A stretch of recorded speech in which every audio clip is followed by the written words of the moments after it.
음식 장사? 남의 집밥이나 차려주겠다고. 제 목소리가 아직도 귓가에 맴돕니다. 20년 전 그날 서재 문을 걸어 잠그고 소리치던 그 순간이 말이죠. 28살이던 아들 준혁이 마지막으로 제게 한 말도 생생합니다. 아버지, 저는 사람들을 행복하게 해주고 싶어요. 제가 만든 음식으로요. 떨리는 목소리로 말하던 아들의 모습이 눈에 선합니다. 그때 저는 뭐라고 대답했습니까? 행복? 내가 이 회사 일구느라 30년을 바쳤는데 넌 고작 음식이나 만들겠다는 거냐? 아들이 한 발짝 다가서며 말했습니다. 아버지도 젊으셨을 때 할머니랑. 제가 손을 휘저으며 가로막았습니다. 그건 배가 고파서 한 거다. 먹고 살려고 어쩔 수 없이 한 거라고. 그게 사람이 할 짓이냐? 아들의 얼굴이 굳어지던 모습, 주먹을 쥐었다 펴던 손, 그리고 등을 돌려 나가던 뒷모습. 제가 마지막으로 내뱉은 말이 들립니다. 나가거라. 그 꿈 포기 못하면 다신 이 집 문턱 밟지 마라. 그게 마지막이었습니다. 다음 생애에 꼭 한 번만 다시 내 아들로 태어나줘. 그땐 꼭 지켜줄게. 이야기 시작 전 구독과 좋아요 부탁드립니다. 어디에서 이야기를 듣고 있는지 댓글로 알려주세요. 소중한 마음과 함께 좋은 일이 찾아올 거예요. 70평생을 살아오면서 후회라는 감정을 느껴본 적이 없었습니다. 모든 결정은 가족을 위한 것이었고 성공은 제 책임을 다한 증거였으며 희생은 가장으로서 당연한 일이었죠. 대한민국 10대 건설회사를 일군 박동철. 그게 저였습니다. 아니, 그게 제 전부였습니다. 하지만 지금 텅 빈 회장실 책상 앞에 앉아 있자니 모든 게 허무하게 느껴집니다. 3개월 전 은퇴했습니다. 70세, 이제 그만 쉬라는 이사회의 권유였죠. 전문 경영인에게 회사를 넘기고 명예회장이라는 그럴듯한 직함만 받았습니다. 하지만 명예회장실에는 아무도 찾아오지 않더군요. 전화도 보고도 회의 요청도 없었습니다. 회사가 제 전부였는데 이제 그 회사도 저를 필요로 하지 않았습니다. 집으로 돌아와도 마찬가지였습니다. 10년 전 아내가 세상을 떠난 후 이 집은 그저 잠만 자러 오는 공간이었어요.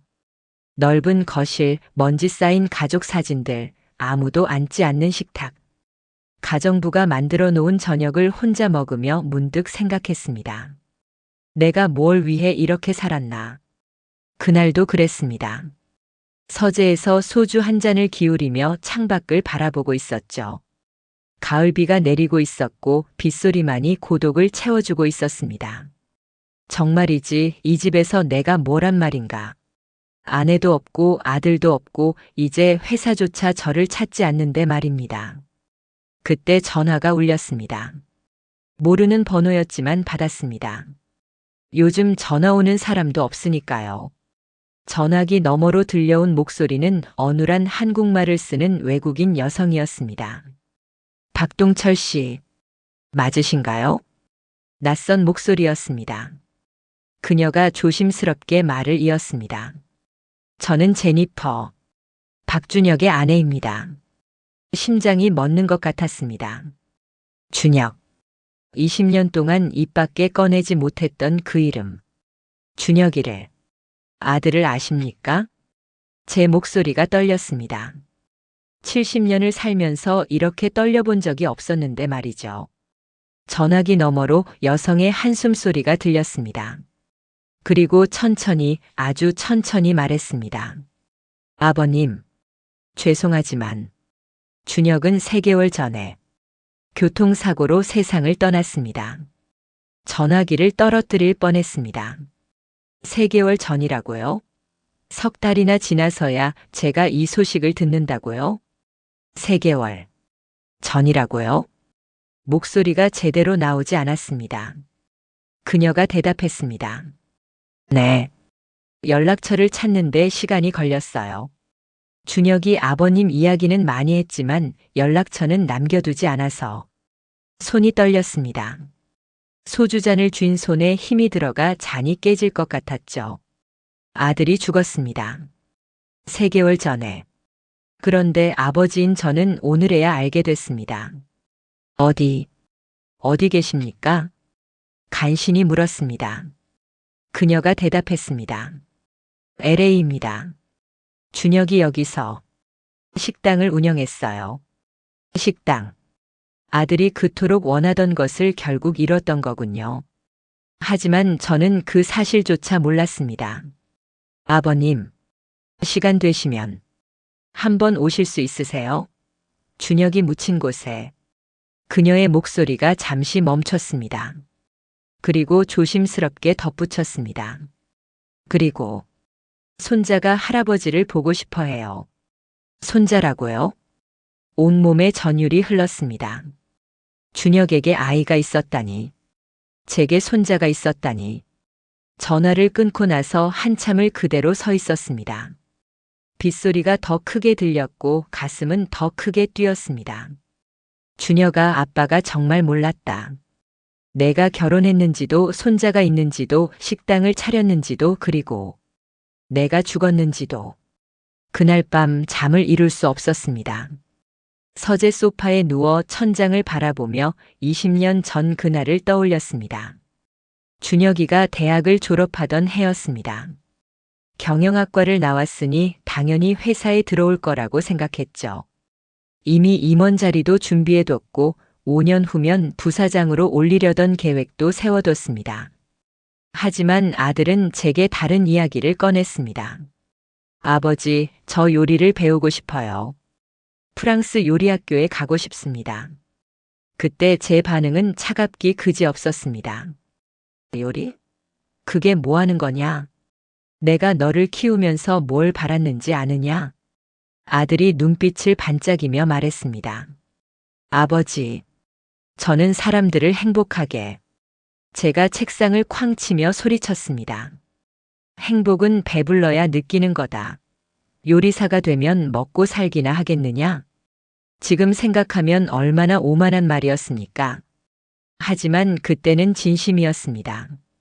아들이 고생하지 않길 바랐던 거예요.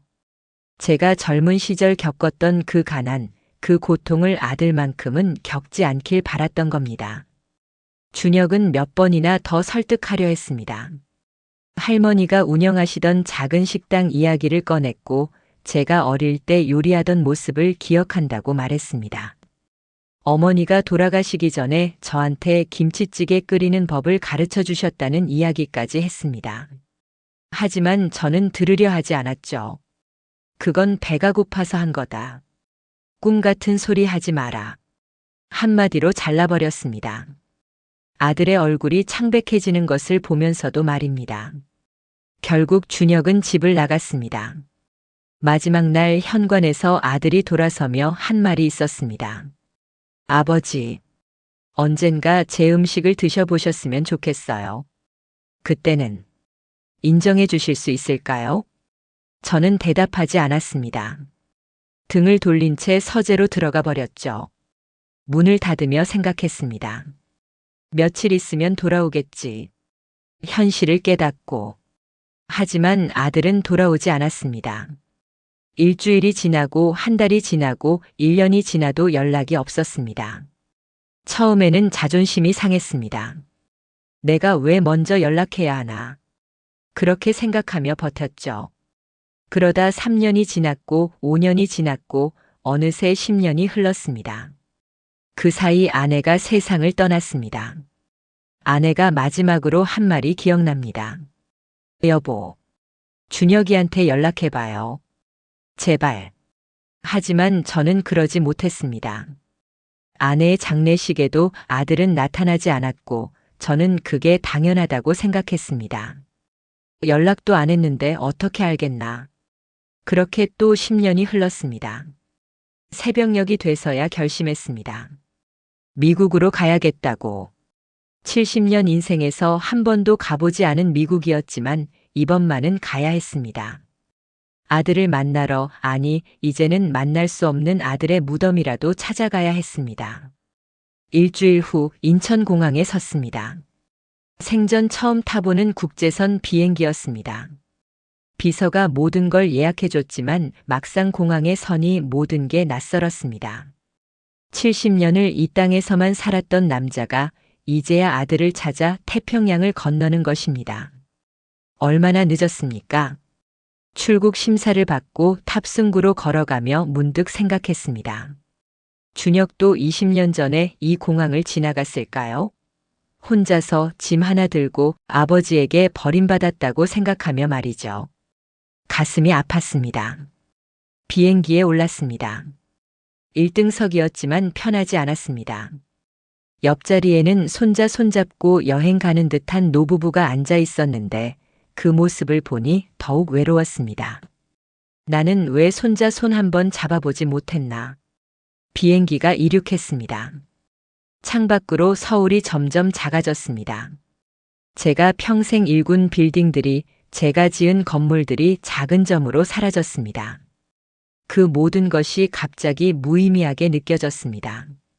11시간이라는 긴 시간 동안 저는 준혁의 어린 시절을 떠올렸습니다. 5살 때 처음으로 제 손을 잡고 공사 현장에 따라왔던 아들. 헬멧을 쓰고 아빠처럼 큰 빌딩 지을 거야. 라고 웃던 얼굴. 7살 때 제가 설계한 아파트 모형을 보며 아빠 대단해요. 라며 박수치던 모습. 10살 때 처음으로 라면을 끓여서 제게 가져왔던 그날. 아빠 맛있어요? 라고 물으며 기대에 찬 눈으로 저를 바라보던 아들. 그때 저는 한 숟가락 떠먹고 말했습니다. 응, 맛있네. 그런데 너 숙제는 다 했니? 아들의 얼굴이 살짝 어두워졌던 것을 이제야 기억해냅니다. 그저 맛있다고만 했어도 됐을 텐데 왜 그렇게 차갑게 대했을까요? 그리고 20살이 넘어서 점점 제게서 멀어지던 아들의 모습.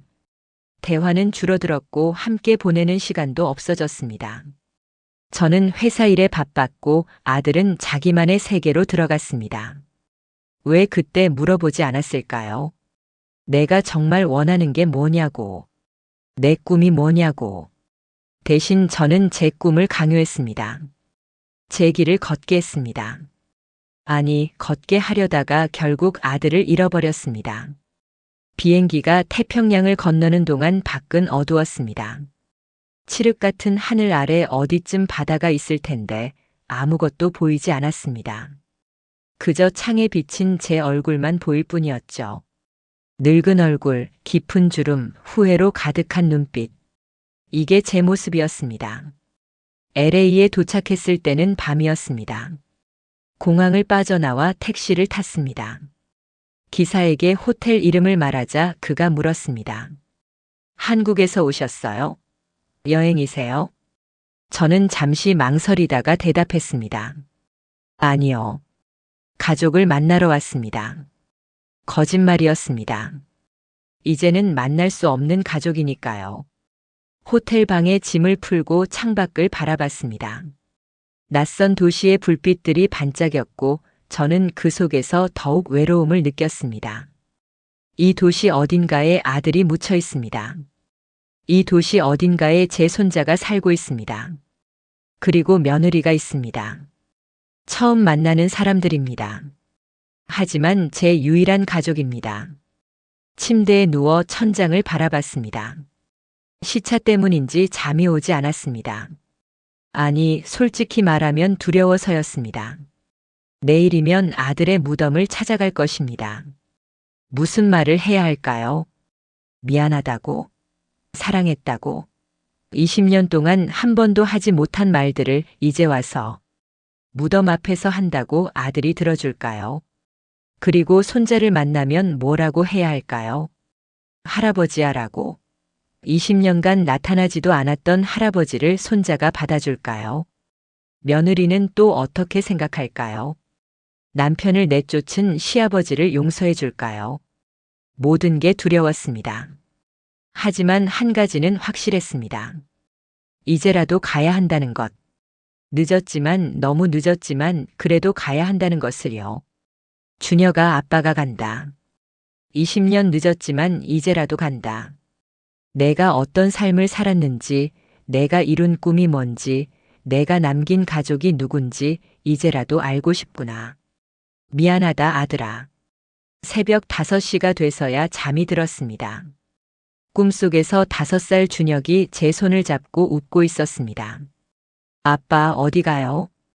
꿈속에서 저는 대답했습니다. 아빠가 널 찾으러 가는 거야. 늦었지만. 다음 날 아침 일찍 눈을 떴습니다. 시차 때문인지 새벽 4시에 잠에서 깼고 다시 잠들 수 없었습니다. 호텔 방 창밖으로 LA의 새벽이 밝아오고 있었습니다. 오늘 아들을 만나러 갑니다. 아니, 정확히는 아들의 무덤을 찾아가는 것이죠. 제니퍼가 문자로 보내준 묘지 주소를 다시 확인했습니다. 포러스트 론 머모리얼 파크. LA 북쪽에 있는 한인 묘지라고 했습니다. 택시를 불렀습니다. 기사는 친절하게 길을 안내해줬지만 저는 창밖 풍경이 눈에 들어오지 않았습니다. 그저 가슴이 두근거렸고 손은 떨렸습니다. 1시간쯤 달렸을까요?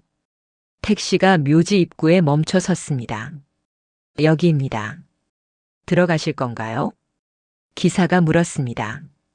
저는 고개를 끄덕였습니다. 네, 가야 합니다. 택시에서 내려 묘지 안으로 걸어 들어갔습니다. 가을 햇살이 따스했지만 제 마음은 차가웠습니다. 입구에서 받은 지도를 보며 준혁의 무덤이 있다는 구역을 찾아갔습니다. 시구역 127번. 제니퍼가 알려준 번호였습니다. 비탈길을 천천히 올라갔습니다. 70이 넘은 다리가 후들거렸지만 멈출 수 없었습니다. 무덤들 사이를 지나며 하나하나 번호를 확인했습니다. 120번, 123번, 125번, 그리고 127번. 찾았습니다. 박준혁. 1982년-2024년. 검은 화강암에 새겨진 아들의 이름을 보는 순간 다리에서 힘이 빠졌습니다. 주저앉았습니다. 무릎을 꿇고 떨리는 손으로 비석을 만졌습니다. 차갑고 딱딱한 돌의 감촉이 현실을 일깨웠습니다. 정말로 아들이 이곳에 잠들어 있구나. 다시는 그 목소리를 들을 수 없구나. 준혁아. 목이 메어 제대로 말이 나오지 않았습니다. 아빠가 왔다. 바람이 불어왔습니다. 나뭇잎들이 바스락거렸고 어디선가 새소리가 들렸습니다. 하지만 아들의 대답은 없었습니다. 비석을 자세히 봤습니다. 크지도 화려하지도 않은 평범한 비석이었습니다. 제가 지은 건물들처럼 웅장하지도 제 무덤처럼 넓지도 않았습니다. 그저 조그만 비석 하나. 그게 제 아들이 남긴 전부였습니다. 아니, 정확히는 제가 아들에게 남긴 전부였습니다. 비석 옆에 작은 꽃병이 놓여 있었습니다. 시든 꽃들이 꽂혀 있었는데 얼마 전에 누군가 다녀간 흔적이었습니다. 아마도 며느리나 손자가 다녀갔겠죠. 준혁아, 미안하다. 눈물이 흘러내렸습니다. 아빠가 정말 미안하다. 내 꿈을, 내가 하고 싶은 일을 왜 그때 응원해주지 못했을까? 손으로 비석의 글자를 하나하나 쓰다듬었습니다. 준혁이라는 2글자가 손끝에서 차갑게 느껴졌습니다. 내가 식당을 차렸다며, 내가 요리사가 됐다며, 목소리가 떨렸습니다. 아빠는 그것조차 몰랐단다. 내가 결혼한 것도 손자를 낳은 것도 꿈을 이룬 것도 아무것도 몰랐어. 한참을 그렇게 앉아 있었습니다. 시간이 얼마나 지났는지 모르겠습니다. 그저 아들 곁에 있고 싶었습니다. 20년 동안 함께하지 못한 시간을 이렇게라도 메우고 싶었습니다. 그때였습니다. 우리 아빠 무덤에서 뭐 하세요? 뒤에서 갑자기 아이의 목소리가 들렸습니다. 깜짝 놀라 돌아보니 8살쯤 되어 보이는 소년이 작은 주먹을 쥐고 서 있었습니다. 손에는 들꽃 몇 송이를 쥐고 있었고 얼굴은 눈물로 젖어 있었습니다. 여기 우리 아빠 무덤이에요. 왜 여기서 우세요? 소년이 다가와 저를 밀쳤습니다. 작은 힘이었지만 제 가슴을 크게 흔들었습니다. 그 얼굴을 보는 순간 숨이 멎었습니다. 준혁이었습니다. 어린 시절 준혁의 모습 그대로였습니다.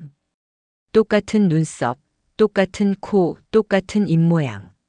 심지어 화났을 때 입술을 삐죽거리는 버릇까지 똑같았습니다. 너는 말이 제대로 나오지 않았습니다. 소년이 무덤 앞으로 달려가 제 앞을 가로막았습니다. 여기 우리 아빠 무덤이라니까요. 할아버지는 왜 남의 아빠 무덤에서 우는 거예요? 할아버지라는 말에 가슴이 철렁했습니다. 그렇습니다. 이 아이가 바로 제 손자입니다. 넌 혹시 이름이 뭐니? 떨리는 목소리로 물었습니다.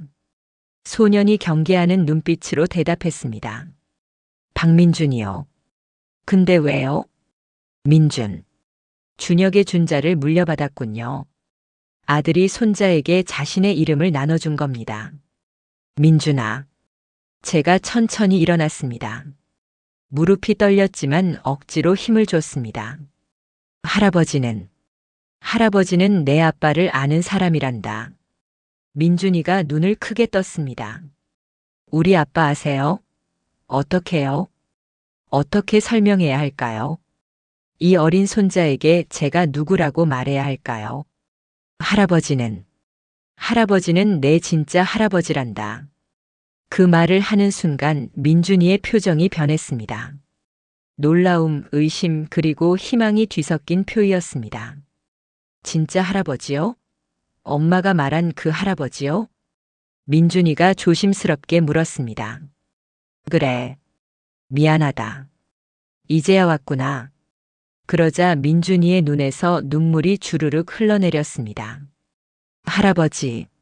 아빠가 할아버지 보고 싶다고 했어요. 매일 그랬어요. 그 말에 제 가슴이 찢어지는 것 같았습니다. 그랬니? 아빠가 그랬니? 민준이가 고개를 끄덕였습니다. 아빠가 말했어요. 할아버지는 무서운 사람이 아니라고. 그냥 표현을 못하는 분이라고. 준혁이 저를 그렇게 말했다니. 증오하지 않았다니. 그런데 왜 안 오셨어요? 아빠가 아플 때도, 아빠가 하늘나라 갈 때도. 민준이의 목소리가 떨렸습니다. 할아버지는 왜 안 오셨어요? 대답할 수 없었습니다. 어떻게 말해야 할까요? 자존심 때문에, 체면 때문에 먼저 연락하지 못했다고. 그래서 아들이 죽는 것도 몰랐다고. 할아버지가 잘못했단다. 무릎을 꿇고 민준이와 눈높이를 맞췄습니다. 할아버지가 내 아빠한테 못되게 굴었어. 그래서 아빠가 집을 나갔고, 할아버지는 미안하다는 말도 못했단다. 민준이가 작은 손으로 제 뺨을 만졌습니다. 할아버지, 울지 마세요. 아빠가 하늘에서 보면 슬퍼하실 거예요. 8살 손자가 70살 할아버지를 위로하고 있었습니다. 얼마나 아이러니합니까? 민준아, 할아버지한테 용서해달라고 할 수 있겠니? 내 아빠를. 할아버지가 제대로 사랑해주지 못했어. 민준이는 잠시 생각하더니 말했습니다. 아빠가 말했어요. 할아버지는 사랑하는 방법을 몰라서 화를 내시는 거라고. 정말로는 아빠를 많이 사랑하신다고. 그 순간 모든 게 무너져 내렸습니다. 아들이 저를 이해하고 있었습니다. 끝까지 저를 원망하지 않았습니다. 오히려 손자에게 저를 좋게 말해줬습니다. 준혁아. 무덤을 향해 소리쳤습니다. 아빠가 정말 미안하다. 아빠가 잘못했어. 민준이가 제 손을 잡았습니다. 작고 따뜻한 손이었습니다. 할아버지, 우리 아빠한테 같이 인사해요. 손자의 손을 잡고 무덤 앞에 섰습니다. 민준이가 들고 온 들꽃을 비석 앞에 놓았습니다. 아빠, 할아버지 오셨어요. 아빠가 보고 싶어 하던 그 할아버지요. 민준이의 맑은 목소리가 묘지에 울려 퍼졌습니다. 이제 걱정하지 마세요. 할아버지랑 제가 같이 있을게요. 바람이 다시 불어왔습니다. 이번에는 따뜻한 바람이었습니다. 마치 준혁이 대답하는 것 같았습니다. 아빠 고마워요. 늦었지만 와주셔서. 민준이가 고개를 들어 저를 바라봤습니다. 할아버지, 우리 집에 가실래요? 엄마가 할아버지 기다리고 계세요. 그리고 아빠 식당도 보여드릴게요. 식당. 아들이 이룬 꿈을 이제야 보게 되는 겁니다. 그래. 가자. 손자의 손을 꼭 잡았습니다.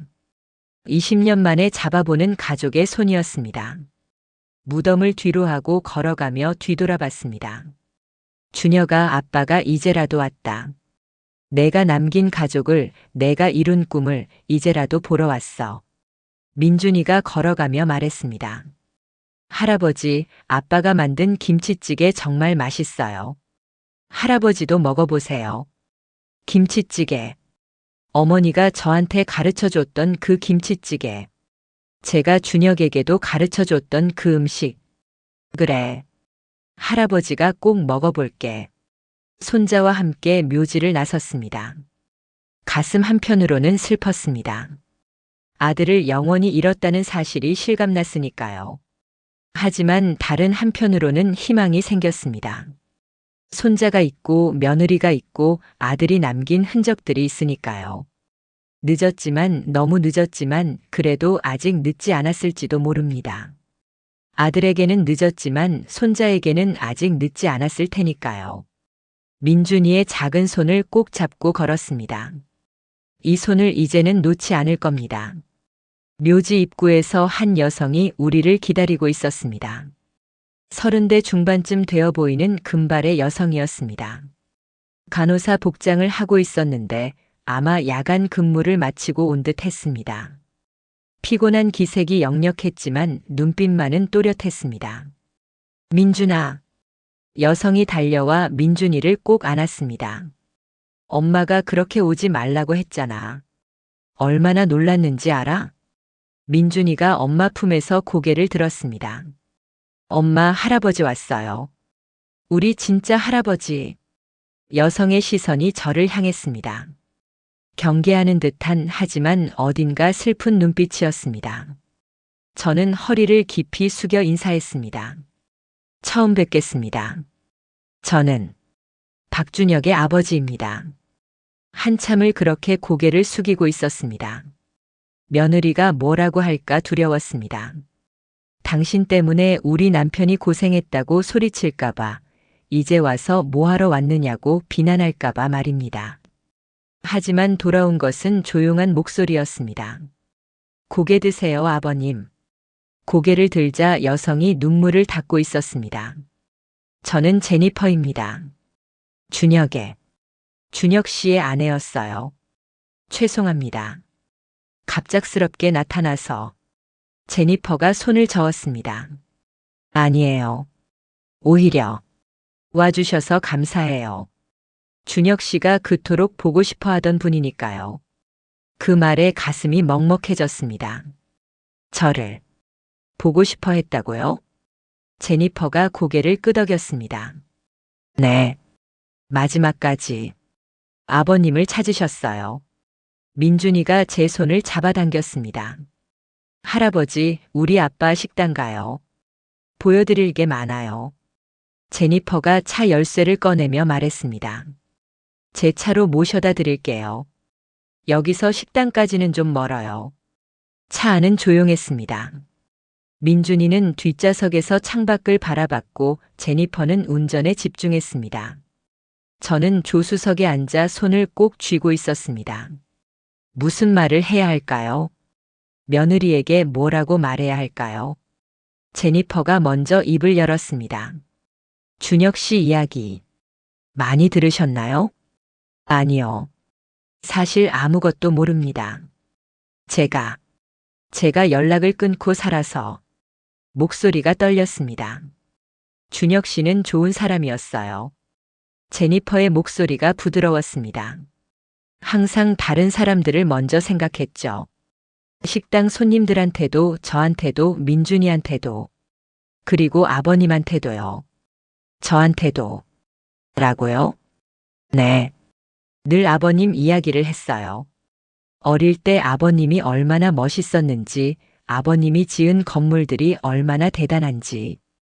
차창 밖으로 LA 시내가 지나갔습니다. 준혁 씨가 아프셨을 때도요. 제니퍼의 목소리가 작아졌습니다.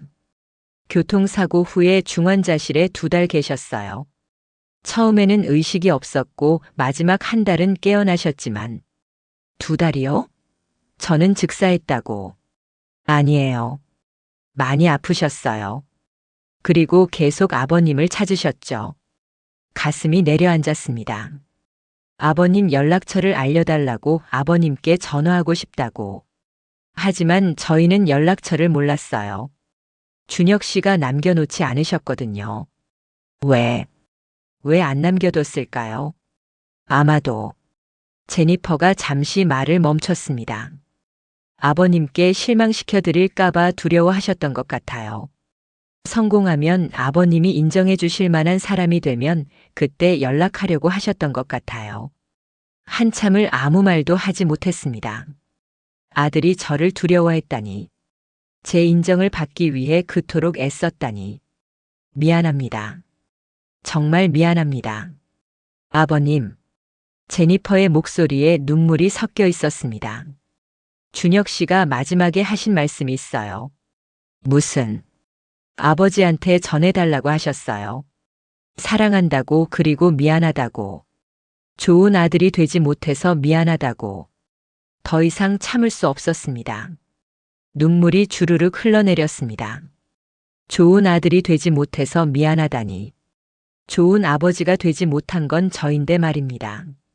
민준이가 뒷좌석에서 앞으로 몸을 내밀었습니다. 할아버지 다 왔어요. 저기 봐요. 아빠 식당이에요. 차가 작은 상가 앞에 멈춰 섰습니다. 내렸습니다. 그리고 식당 간판을 올려다 봤습니다. 파더즈 하우스. 아버지의 집. 영어로 쓰여 있었지만 그 의미는 명확했습니다. 아들이 아버지를 기억하며 지은 이름이었습니다. 간판 아래 작은 글씨로 한글이 쓰여 있었습니다. 정성으로 만드는 우리 집 맛.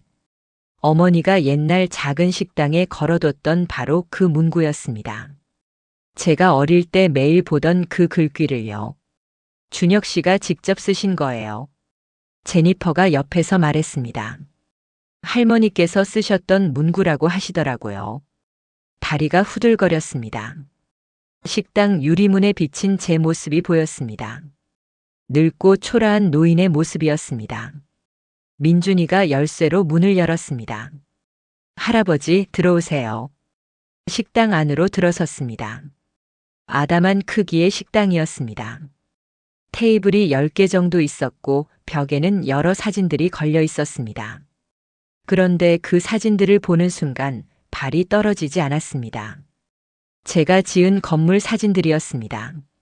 서울 한복판에 세운 첫 번째 빌딩, 부산에 지은 대형 아파트 단지, 인천국제공항 건설 현장. 제 일생의 업적들이 액자에 담겨 벽에 걸려 있었습니다. 준혁 씨가 인터넷에서 찾아서 프린트하신 거예요. 제니퍼가 옆에서 설명했습니다. 손님들한테 자랑하셨어요. 아버님이 얼마나 대단한 분인지. 벽을 따라 천천히 걸었습니다. 사진마다 작은 메모가 붙어 있었습니다. 아버지께서 35세에 지으신 첫 빌딩. 아버지의 가장 큰 프로젝트. 아버지께서 받으신 건축상. 아들이 제 인생을 이렇게 기록해뒀다니. 그 옆에는 가족 사진들도 있었습니다. 어린 준혁이 제 손을 잡고 있는 사진, 공사 현장에서 헬멧을 쓰고 웃고 있는 사진들. 이 사진들은 준혁 씨가 집을 나올 때 챙겨오신 거예요. 몇 장 안 되지만 소중하게 간직하셨어요. 벽의 끝에 또 다른 사진이 있었습니다. 어머니의 사진이었습니다. 작은 식당 앞에서 앞치마를 두르고 웃고 있는 젊은 어머니의 모습. 할머니시죠? 제니퍼가 물었습니다. 네. 어머니께서 운영하시던 식당이었어요. 제가 어릴 때 준혁 씨가 말씀하셨어요. 할머니께서 요리하는 법을 가르쳐 주셨다고, 그리고 아버님도 할머니 옆에서 요리를 도우셨다고. 주방 쪽으로 걸어갔습니다. 문을 열자 정갈하게 정리된 주방이 나타났습니다. 냄비들, 프라이팬들, 조리 도구들이 깨끗하게 걸려 있었습니다. 그리고 벽에 걸린 메뉴판이 눈에 들어왔습니다. 할아버지의 김치찌개, 아버지가 좋아하시던 불고기, 할머니의 된장찌개, 엄마의 잡채, 모든 메뉴에 가족의 이름이 붙어 있었습니다. 준혁 씨의 시그니처 메뉴예요. 제니퍼가 메뉴판을 가리키며 말했습니다. 특히 할아버지의 김치찌개가 제일 인기였어요. 미슐랭 가이드에도 소개됐죠. 미슐랭이요? 네.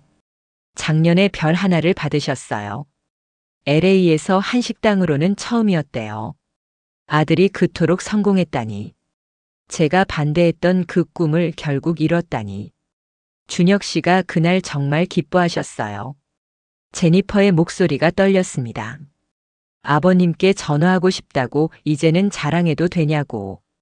하지만 결국 전화는 못하셨어요. 왜 못하셨습니까? 아버님께서 실망하실까봐요. 여전히 아들이 음식 장사나 한다고 생각하실까봐. 주방 한 구석에 낡은 공책이 놓여 있었습니다. 저게 뭡니까? 아, 그건. 제니퍼가 공책을 집어들었습니다. 준혁 씨의 레시피 노트예요. 항상 여기 놔두시고 요리하셨죠. 공책을 건네받았습니다. 표지가 달아 있었고 모서리가 해졌습니다. 오랫동안 사용한 흔적이 역력했습니다. 표지를 넘기려는데 제니퍼가 말했습니다. 아버님, 혹시 식당에서 좀 쉬고 가시겠어요? 민준이랑 저는 잠깐 나갔다 올게요. 천천히 보세요. 알아챘습니다. 며느리가 저를 배려해 주는 거였습니다. 아들의 흔적을 혼자 볼 시간을 주는 것이었습니다. 고맙습니다. 천천히 보세요. 준혁 씨가 아버님께 보여드리고 싶었던 것들이니까요. 제니퍼와 민준이가 나갔습니다. 혼자 남았습니다. 아들의 식당에 아들이 이룬 꿈속에 홀로 남았습니다. 천천히 레시피 노트를 펼쳤습니다. 첫 페이지에 아들의 필체로 쓰여 있었습니다. 아버지의 맛을 기억하며 손이 떨렸습니다. 다음 장을 넘겼습니다. 할아버지의 김치찌개. 레시피가 자세히 적혀 있었습니다. 재료 순서, 불 조절법까지. 그런데 그 옆에 작은 글씨로 메모가 있었습니다. 할머니께서 아버지에게 가르쳐 주신 맛.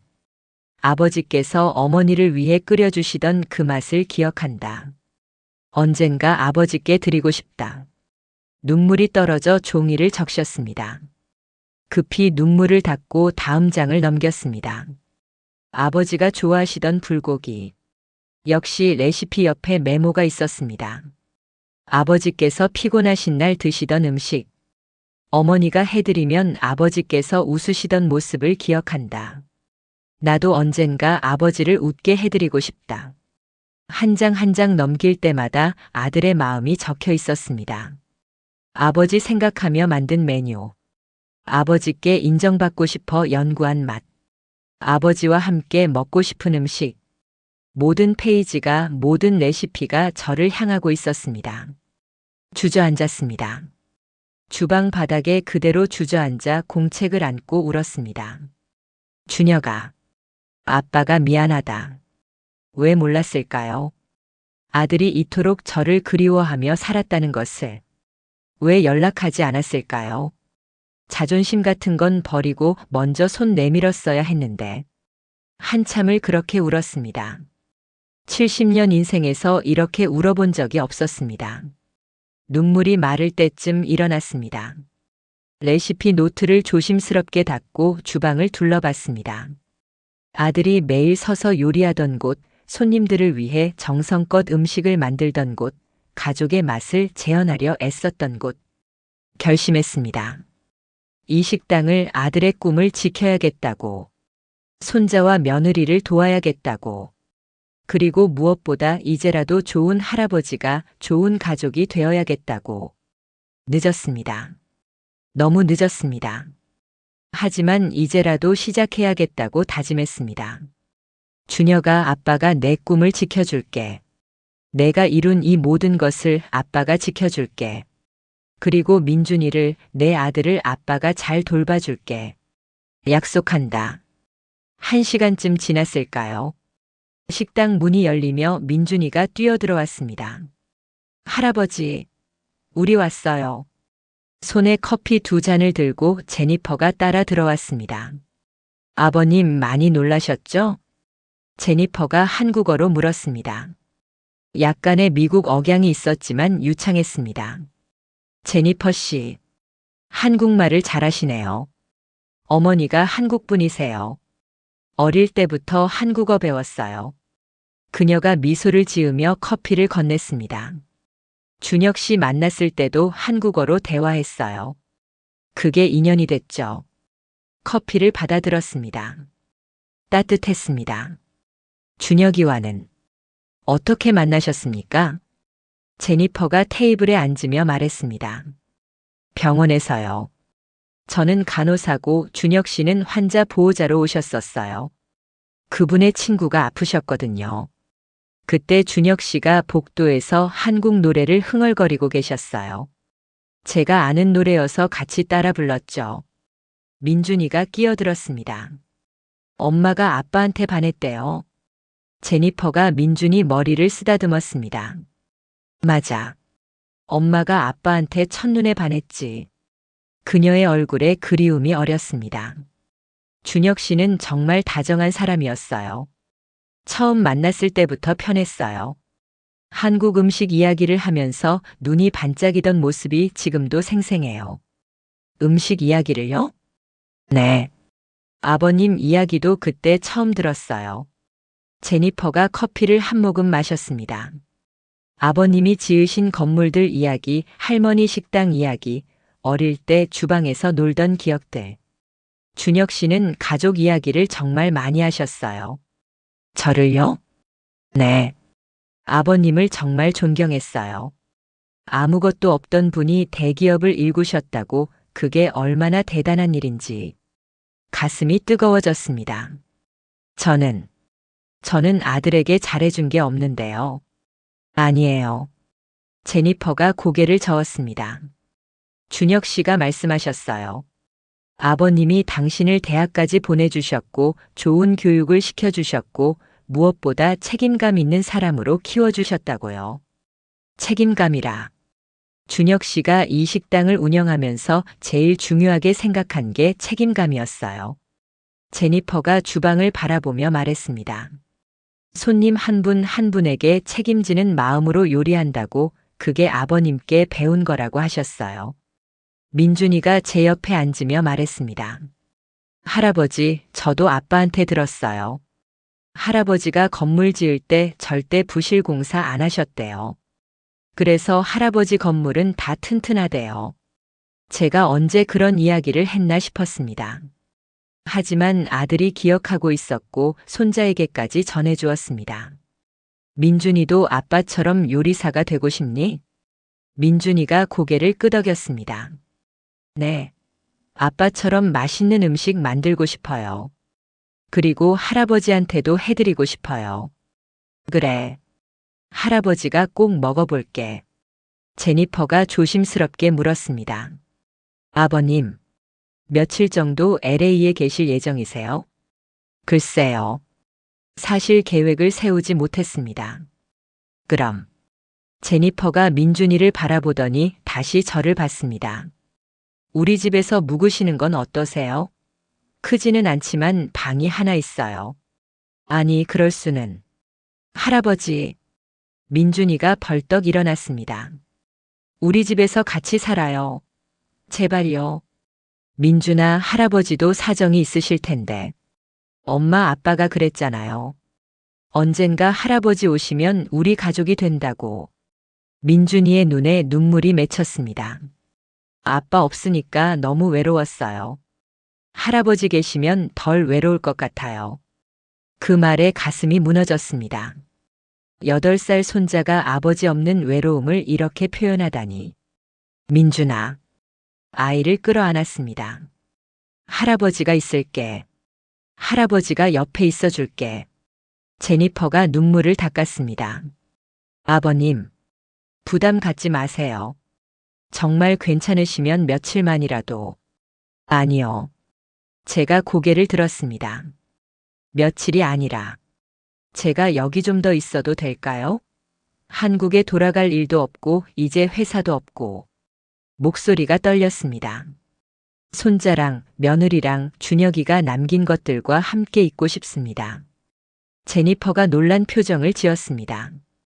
정말요? 한국의 가족은 없습니다. 아내도 10년 전에 세상을 떠났고 준혁이 외에는 자식도 없었습니다. 한참 침묵이 흘렀습니다. 제니퍼가 천천히 고개를 끄덕였습니다. 그럼 우리 집으로 가시죠. 크지는 않지만 함께 살 수 있어요. 고맙습니다. 아버님, 제니퍼가 진지한 표정으로 말했습니다. 준혁 씨가 원했던 거예요. 가족이 함께 사는 거. 아버님과 화해하는 거. 이제라도 이루어지는 것 같아서 기뻐요. 민준이가 제 손을 잡았습니다. 할아버지, 그럼 오늘부터 우리 가족이에요? 그래. 오늘부터 우리 가족이다. 그날 오후 호텔에서 짐을 챙겨 제니퍼의 집으로 갔습니다. LA 외곽의 작은 아파트였습니다. 2층짜리 건물의 1층에 있었는데 제가 살던 서울의 대저택에 비하면 정말 작았습니다. 하지만 들어서는 순간 느껴지는 따뜻함이 있었습니다. 현관에 준혁과 민준이의 신발이 나란히 놓여 있었고 벽에는 가족 사진들이 가득했습니다. 여기가 우리 집이에요. 민준이가 자랑스럽게 소개했습니다. 작지만 아빠가 우리를 위해 마련해준 집이에요. 거실에는 낡은 소파와 작은 TV가 있었습니다. 부엌은 더 작았지만 깨끗하게 정리돼 있었습니다. 아버님 방은 이쪽이에요. 제니퍼가 안내한 방은 작은 서재였습니다. 준혁 씨가 쓰던 방이에요. 여기서 레시피 연구도 하시고 책도 읽으셨어요. 방문을 열었습니다. 책장에는 요리책들이 가득했고 책상 위에는 낡은 노트북이 놓여 있었습니다. 벽에는 또다시 가족 사진들이 걸려 있었습니다. 그리고 책상 서랍 위에 액자 하나가 놓여 있었습니다. 다가가서 봤습니다. 제가 준혁이 5살 때 함께 찍은 사진이었습니다. 공사 현장에서 헬멧을 쓰고 아들을 안고 웃고 있는 제 모습. 준혁 씨가 제일 아끼던 사진이에요. 제니퍼가 뒤에서 말했습니다. 매일 이 사진 보면서 아버님 생각하셨어요. 사진을 들어 자세히 봤습니다. 그때 제 얼굴에는 진짜 웃음이 있었습니다. 아들을 안고 행복해하는 아버지의 얼굴이었습니다. 언제부터 이런 웃음을 잃어버렸을까요? 여기서 편히 쉬세요. 짐 푸시고 나오시면 저녁 준비할게요. 제니퍼가 나가고 혼자 남았습니다. 아들의 방에서, 아들의 책상에서 아들이 매일 앉았던 의자에 앉았습니다. 책상 서랍을 열어봤습니다. 요리 잡지들, 메모지들, 그리고 편지 한 통이 있었습니다. 봉투에는 아버지께라고 쓰여 있었습니다. 손이 떨렸습니다. 이걸 열어봐도 될까요? 한참을 망설이다가 조심스럽게 봉투를 열었습니다. 편지지에는 아들의 글씨가 빼곡했습니다. 아버지께 이 편지를 언제 보내드릴 수 있을지 모르겠습니다. 아니, 어쩌면 평생 보내지 못할 수도 있겠죠. 아버지, 저는 매일 아버지 생각을 합니다. 아침에 일어나면 제일 먼저 아버지가 지으신 건물 사진을 봅니다. 그리고 생각하죠. 아버지는 저를 자랑스러워 하실까? 제가 선택한 이 길이 아버지께는 실망스러운 길이라는 걸 압니다. 대기업을 물려받지 않고 작은 식당을 운영하는 것이 아버지 눈에는 한심해 보일 수도 있겠죠. 하지만 아버지, 저는 행복합니다. 매일 요리를 하면서 할머니를 생각하고 아버지를 생각합니다. 할머니께서 아버지에게 가르쳐 주신 그 사랑을 저도 제 음식에 담으려고 노력합니다. 손님들이 제 음식을 먹고 웃을 때 저는 생각합니다. 아버지께서 지으신 건물에서 사람들이 행복하게 사는 것처럼 저도 제 방식으로 사람들을 행복하게 하는구나. 아버지, 저희 아들 이름을 민준이라고 지었습니다. 아버지 이름에서 준자를 따왔어요. 제 아들에게도 아버지의 강인함이 전해지길 바라는 마음에서요. 언젠가 아버지께 이 편지를 드릴 날이 올까요? 그때 아버지께서 잘했다, 준혁아라고 말씀해 주실까요? 그날만을 기다리며 오늘도 정성껏 요리합니다. 아버지를 사랑하는 아들 준혁 올림.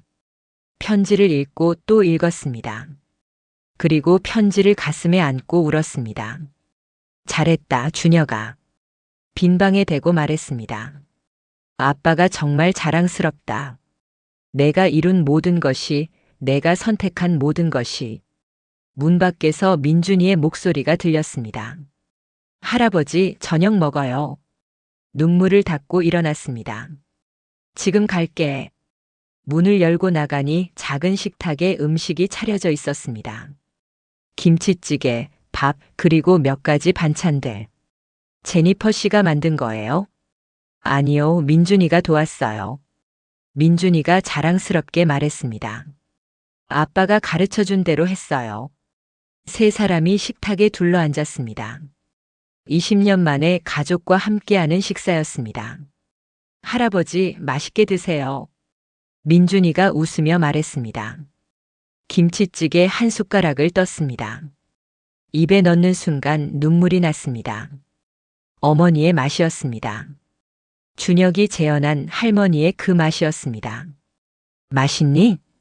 민준이가 기대에 찬 눈으로 물었습니다. 응, 정말 맛있다. 고개를 끄덕이며 대답했습니다. 할아버지도 옛날에 이렇게 만드셨어요? 그래, 옛날에. 문득 깨달았습니다. 이제라도 늦지 않았다고. 손자와 함께, 며느리와 함께 아들이 남긴 맛을 이어갈 수 있다고. 그날 밤 준혁의 방에서 잠을 청했습니다. 아들의 베개에서 아들의 향기가 났습니다. 창밖으로 별이 보였습니다. 준혁아, 아빠가 여기 있어. 내가 남긴 가족과 함께, 내가 이룬 꿈과 함께. 이제는 도망가지 않을게. 며칠이 지났습니다. 동철은 작은 아파트에서 손자 며느리와 함께 살기 시작했습니다. 낯설었지만 행복했습니다. 아침에 일어나면 민준이가 할아버지 일어나셨어요? 라고 문을 두드렸고 저녁이면 세 사람이 식탁에 둘러앉아 밥을 먹었습니다. 하지만 뭔가 부족했습니다. 동철은 여전히 아들에 대해 모르는 것이 너무 많았습니다. 그날 오후 제니퍼가 야간 근무를 나가고 민준이는 학교에 간 사이 동철은 혼자 집에 남았습니다. 준혁의 서재에 앉아 책장을 둘러봤습니다. 요리책들 사이에 낡은 상자 하나가 눈에 띄었습니다. 먼지가 쌓인 것으로 보아 오래된 것 같았습니다. 조심스럽게 상자를 꺼내 열어봤습니다. 안에는 여러 가지 물건들이 들어 있었습니다. 오래된 사진들, 편지들, 그리고 신문 스크랩. 신문 스크랩을 펼쳐봤습니다. 박동철 회장, 국내 최대 건설 프로젝트 수주. 박동철 회장, 건축대상 수상. 박동철 회장, 사회공헌 부문 대통령 표창. 준혁이 제 기사를 모두 스크랩해서 모아뒀던 겁니다. 손이 떨렸습니다. 아들이 이렇게까지 저를 지켜봤다니. 다음은 편지들이었습니다. 첫 번째 편지를 펼쳤습니다. 아버지께 LA에 도착했습니다. 비행기에서 내릴 때 뒤돌아보니 아무도 없더군요. 당연한 일이죠. 제가 혼자 떠난 거니까요. 아버지, 미안합니다. 아버지 뜻을 거역해서. 하지만 저는 제 길을 가야겠습니다. 언젠가 아버지께서 자랑스러워 하실 수 있는 사람이 되겠습니다. 준혁. 두 번째 편지. 아버지께 오늘 작은 한식당에서 설거지 일을 시작했습니다. 주인 할머니께서 친절하세요. 할머니를 보니 우리 할머니 생각이 났습니다. 아버지, 할머니께서 돌아가시기 전에 저한테 하신 말씀 기억하세요? 준혁아, 내 아버지는 착한 사람이야. 표현을 못할 뿐이지. 저도 그렇게 생각합니다, 아버지. 준혁. 세 번째, 네 번째. 편지는 계속됐습니다.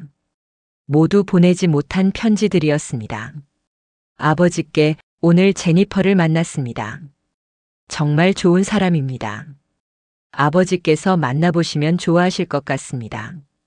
언젠가 아버지께 소개시켜 드리고 싶습니다. 준혁. 아버지께 오늘 민준이가 태어났습니다. 아버지 이름에서 준자를 따서 지었습니다. 민준이가 할아버지를 닮아 강인하게 자랐으면 좋겠습니다. 아버지 보고 싶습니다. 준혁. 아버지께 제 식당이 미슐랭 별을 받았습니다. 정말 기뻤습니다. 전화하고 싶었습니다. 하지만 용기가 나지 않았습니다. 아버지께서 여전히 실망하고 계실까 봐요. 준혁. 마지막 편지를 펼쳤습니다. 날짜를 보니 3개월 전 준혁이 사고 나기 일주일 전이었습니다. 아버지께 다음 주가 아버지 생신이시죠. 70세. 이번에는 용기를 내려고 합니다. 아버지께 전화를 드리려고요. 제가 만든 음식을 아버지께 보내드리고 싶습니다. 할아버지의 김치찌개를요. 그리고 선물도 준비했습니다. 아버지께서 좋아하실 만한 것으로요. 아버지, 이번에는 꼭 용기를 내겠습니다. 사랑합니다, 아버지. 준혁. 편지를 읽는 순간 온몸이 얼어붙었습니다. 다음 주가 제 생신이었다고. 급히 달력을 확인했습니다. 준혁이 사고 난 날이 제 생일 3일 전이었습니다. 선물을 준비했다고. 상자를 다시 뒤졌습니다. 그리고 작은 포장된 상자를 발견했습니다. 포장지에는 아버지께라고 쓰여 있었습니다. 떨리는 손으로 포장을 풀었습니다. 안에는 고급 손목시계가 들어 있었습니다. 그리고 작은 카드. 아버지 70세 생신을 축하드립니다. 아버지께서 제게 주신 첫 시계를 기억하십니까? 대학 입학 선물로 주신 그 시계를요. 저는 아직도 그 시계를 간직하고 있습니다. 이제 제가 아버지께 시계를 선물합니다. 시계 뒷면을 보세요. 사랑하는 아들 준혁 올림. 시계를 뒤집었습니다. 뒷면에 작은 글씨로 새겨져 있었습니다. 아버지께 평생 감사합니다. 사랑합니다. 마이너스 준혁. 시계를 떨어뜨릴 뻔했습니다. 아들이 제 생일 선물을 사러 나갔다가 사고를 당한 건가요? 급히 상자를 더 뒤졌습니다. 그리고 영수증 하나를 발견했습니다. 날짜를 보니 사고 당일이었습니다. 시간은 오후 3시. 고급 시계 매장 영수증이었습니다. 그리고 그 옆에 사고 경찰 보고서 사본이 있었습니다. 사고 시각 오후 3시 45분. 사고 장소 윌샤이 블러바드 시계 매장 앞 횡단보도. 가슴이 무너졌습니다. 아들이 제 생일 선물을 산 직후 매장을 나오다가 사고를 당한 겁니다. 저 때문에. 제 생일 때문에. 아니야. 상자를 떨어뜨리고 바닥에 주저앉았습니다. 그때 문이 열리는 소리가 들렸습니다. 아버님? 계세요? 제니퍼의 목소리였습니다. 일찍 들어온 모양입니다. 서재에 있습니다. 목소리가 떨렸습니다. 제니퍼가 들어왔다가 바닥에 흩어진 물건들을 봤습니다. 아버님, 그걸.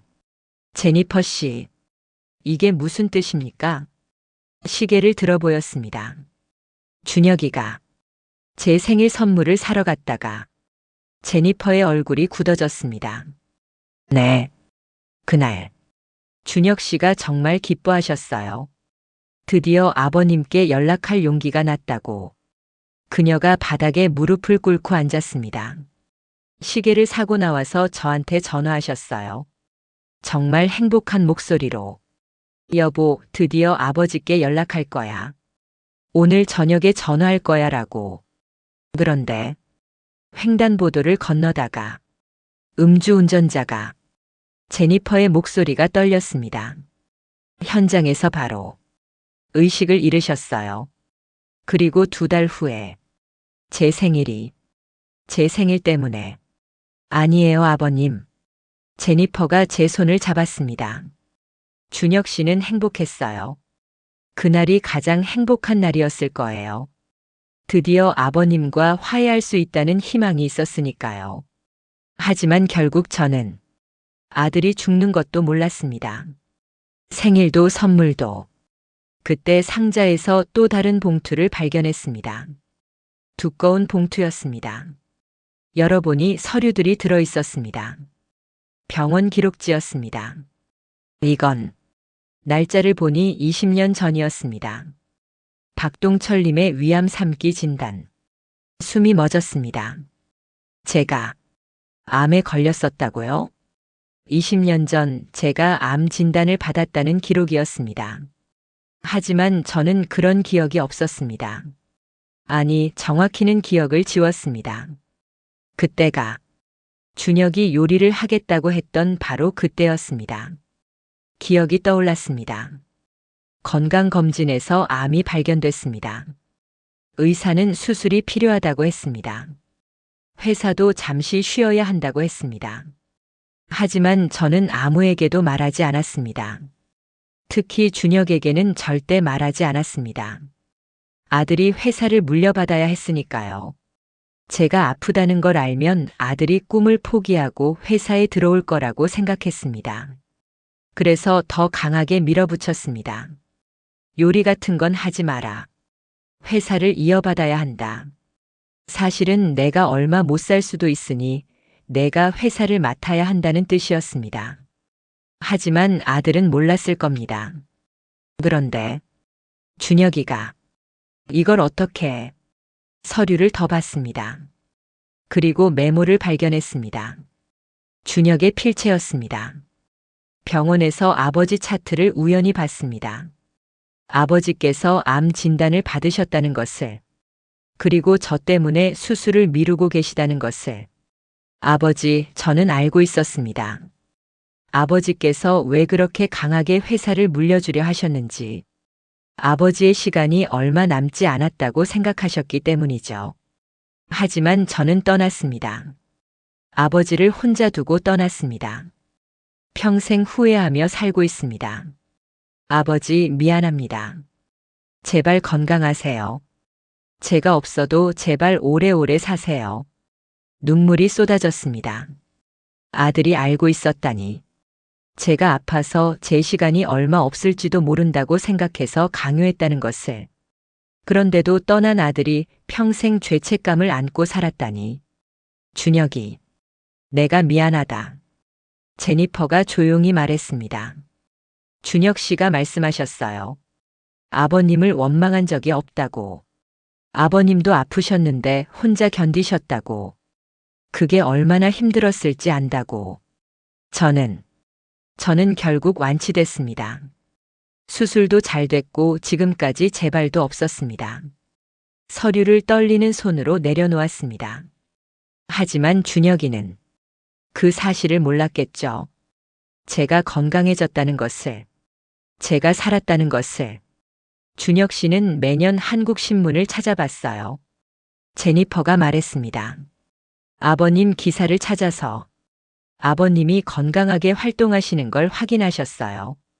그럴 때마다 정말 안도하셨죠. 상자 안에 또 다른 물건이 있었습니다. 낡은 시계였습니다. 제가 준혁 대학 입학할 때 선물한 그 시계였습니다. 시계는 멈춰 있었습니다. 20년 전에 멈춰 있었습니다. 집을 나온 그날에 멈췄겠죠. 하지만 준혁은 이 시계를 20년 동안 간직했습니다. 시계 뒷면을 봤습니다. 제가 새긴 글씨가 희미하게 보였습니다. 준혁에게 항상 너를 사랑한다. 마이너스 아버지. 그 옆에 준혁이 나중에 추가로 새긴 글씨가 있었습니다. 아버지, 저도 사랑합니다. 언제나. 시계를 꼭 쥐었습니다. 준혁아, 아빠가 몰랐다. 내가 이렇게까지 아빠를 생각하고 있었는지. 제니퍼가 일어났습니다. 아버님, 보여드릴 게 하나 더 있어요. 그녀가 책장에서 두꺼운 앨범을 꺼냈습니다. 준혁 씨가 만든 앨범이에요. 앨범을 펼쳤습니다. 첫 페이지에는 제목이 적혀 있었습니다. 아버지의 업적. 다음 페이지부터는 제가 지은 건물들 사진이 가득했습니다. 하나하나 설명이 붙어 있었습니다.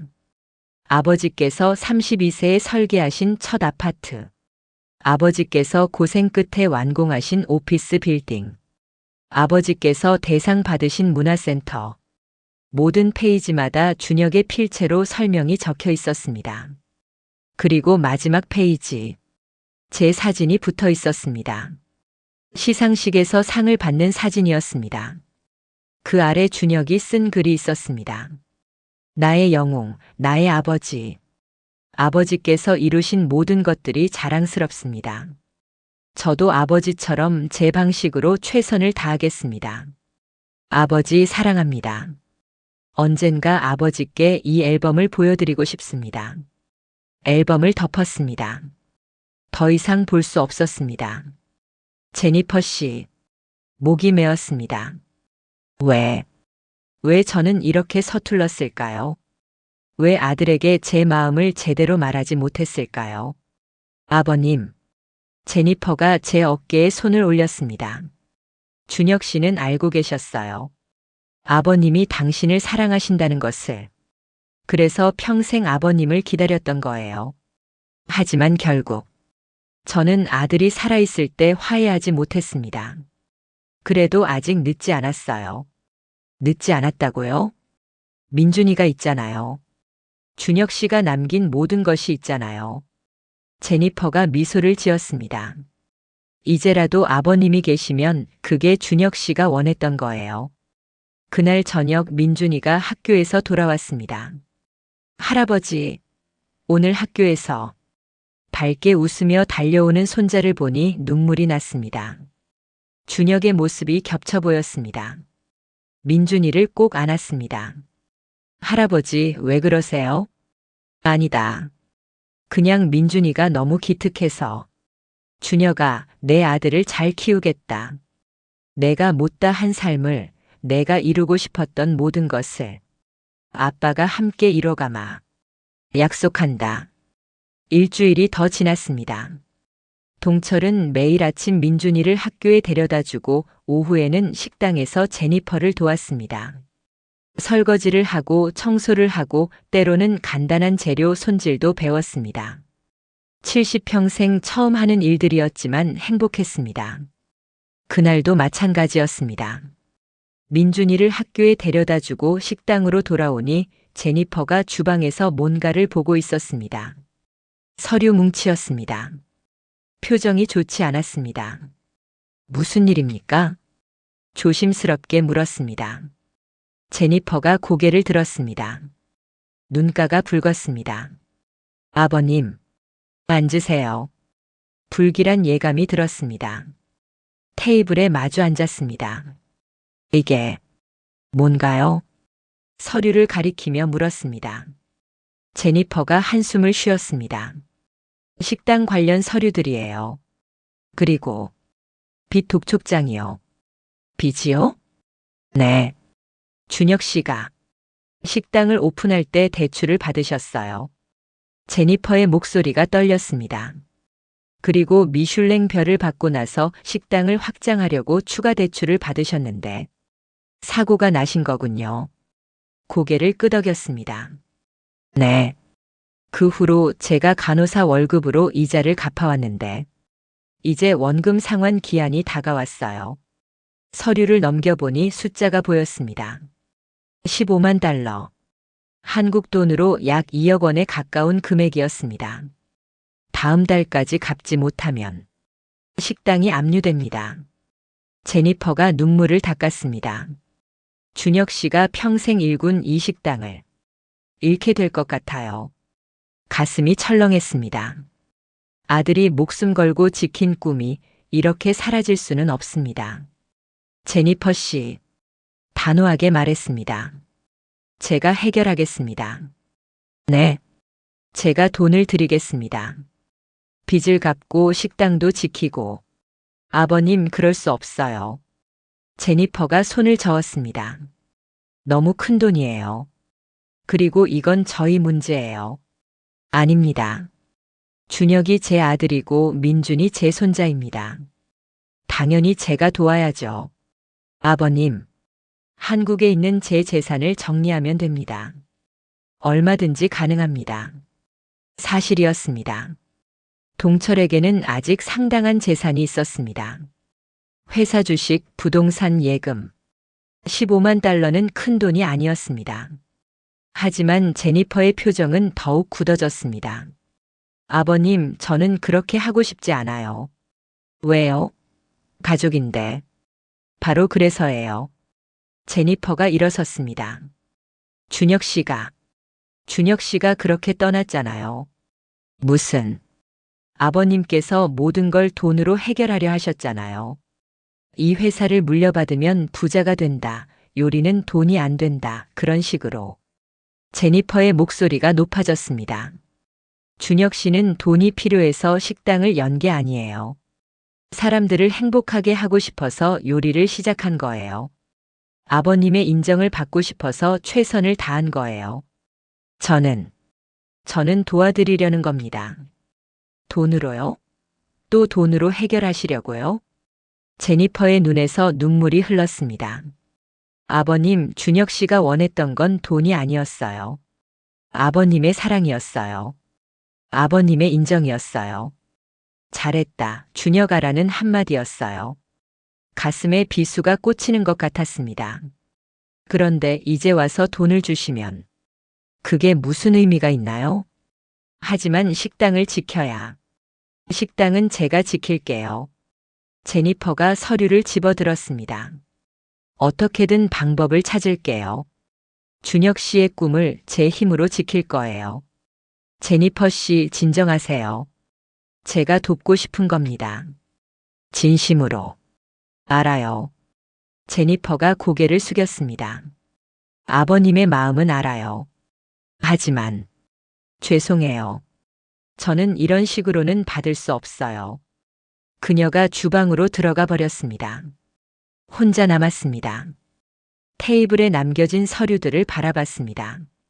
정말로 제가 또 잘못한 걸까요? 돈으로 해결하려는 게 잘못된 걸까요? 하지만 다른 방법을 모르겠습니다. 평생 돈으로 문제를 해결해 왔습니다. 사업도 관계도 모든 것을. 그게 제 방식이었습니다. 그날 저녁 민준이를 데리러 학교에 갔습니다. 하지만 마음이 무거워 말이 없었습니다. 할아버지, 오늘 기분 안 좋으세요? 민준이가 손을 잡으며 물었습니다. 아니다. 괜찮아. 엄마랑 싸우셨어요? 싸운 건 아니고. 어떻게 설명해야 할까요? 집에 돌아오니 제니퍼가 저녁을 준비하고 있었습니다. 하지만 분위기가 어색했습니다. 식탁에 둘러앉았지만 아무도 말이 없었습니다. 민준이만 두리번거리며 눈치를 봤습니다. 할아버지, 엄마 왜 이래요? 민준아, 밥 먹어. 제니퍼가 짧게 말했습니다. 저녁을 먹는 내내 침묵이 흘렀습니다. 밥을 다 먹고 일어나려는데 제니퍼가 말했습니다. 아버님, 죄송하지만 며칠만 혼자 있고 싶어요. 네. 민준이랑 저 잠깐 친구 집에 다녀올게요. 며칠 후에 올게요. 제니퍼 씨, 죄송해요. 지금은 생각을 정리할 시간이 필요해요. 민준이가 놀란 표정으로 엄마를 봤습니다. 엄마, 우리 어디 가요? 할아버지는요? 민준아, 며칠만이야. 할아버지는 여기 계실 거야. 싫어요. 할아버지랑 같이 있을 거예요. 민준이가 제 팔을 잡았습니다. 민준아. 제니퍼가 아들을 달랬습니다. 엄마가 며칠만 쉬어야 해. 알지? 싫어요. 아빠도 없는데 할아버지까지 떠나면 안 돼요. 민준이가 울기 시작했습니다. 가슴이 찢어졌습니다. 제니퍼 씨, 제발. 죄송해요, 아버님. 제니퍼가 눈물을 닦았습니다. 제가 감정 조절을 못하고 있어요. 며칠만 시간을 주세요. 그날 밤 제니퍼와 민준이가 짐을 쌌습니다. 민준이는 계속 울었습니다. 할아버지, 할아버지 안 떠나죠? 여기 있죠? 그래. 할아버지 여기 있을게. 민준이를 꼭 안았습니다. 며칠 후면 다시 만날 수 있어. 할아버지 약속할게. 제니퍼와 민준이가 집을 나갔습니다. 문이 닫히는 소리가 유난히 크게 들렸습니다. 혼자 남았습니다. 텅 빈 집에서 준혁의 서재에서 혼자 남았습니다. 창밖을 바라봤습니다. 제니퍼의 차가 멀어지는 게 보였습니다. 무릎이 풀렸습니다. 바닥에 주저앉았습니다. 또 잃는 건가요? 또 가족을 잃는 건가요? 준혁도 잃고 이제 민준이와 제니퍼까지 잃는 건가요? 책상 위에 놓인 준혁의 사진을 봤습니다. 웃고 있는 아들의 얼굴이었습니다. 준혁아, 아빠가 또 망쳤구나. 눈물이 흘렀습니다. 어떻게 해야 하는지 모르겠어. 돈 말고는 내가 줄 수 있는 게 돈밖에 없는데. 핸드폰이 울렸습니다. 한국에서 온 전화였습니다. 비서였습니다. 회장님 말씀드릴 게 있습니다. 뭔가? 회사 주식 처분 건으로 연락드렸습니다. 회장님께서 요청하신 대로 진행하면 될까요? 며칠 전에 지시했던 일이었습니다. 제니퍼를 돕기 위해 주식을 팔려고 했었죠. 아니, 잠깐 보류해. 네. 하지만 회장님께서 급하다고. 보류하라니까. 소리를 질렀습니다. 전화를 끊었습니다.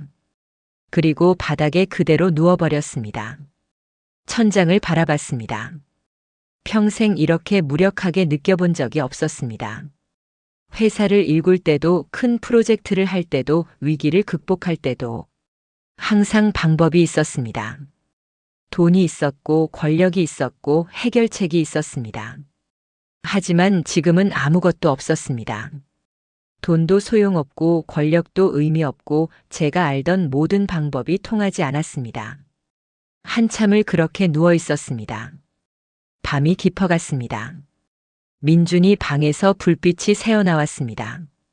제가 끄지 못한 채 나온 모양입니다. 일어나서 민준이 방으로 갔습니다. 불을 끄려다가 방 안을 둘러봤습니다. 책상 위에 민준이가 그린 그림들이 있었습니다. 하나를 집어들었습니다. 크레용으로 그린 그림이었습니다. 세 사람이 손을 잡고 있었습니다. 엄마, 할아버지, 나. 밑에 삐뚤빼뚤한 글씨로 쓰여 있었습니다. 다른 그림도 봤습니다. 할아버지랑 요리하는 나.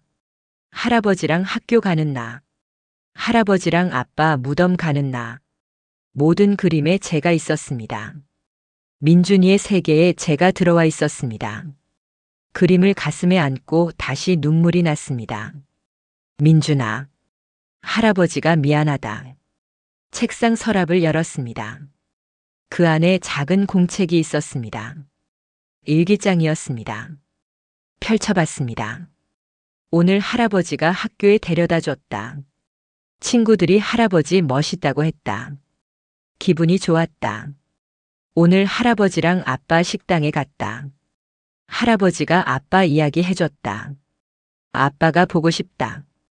오늘 할아버지가 요리하는 법 가르쳐 줬다. 할아버지 손이 따뜻했다. 할아버지가 우리랑 계속 있었으면 좋겠다. 엄마도 그렇게 생각하는 것 같다. 마지막 페이지. 오늘 날짜였습니다. 오늘 엄마가 울고 있었다. 할아버지도 기분이 안 좋은 것 같았다. 무슨 일인지 모르겠다.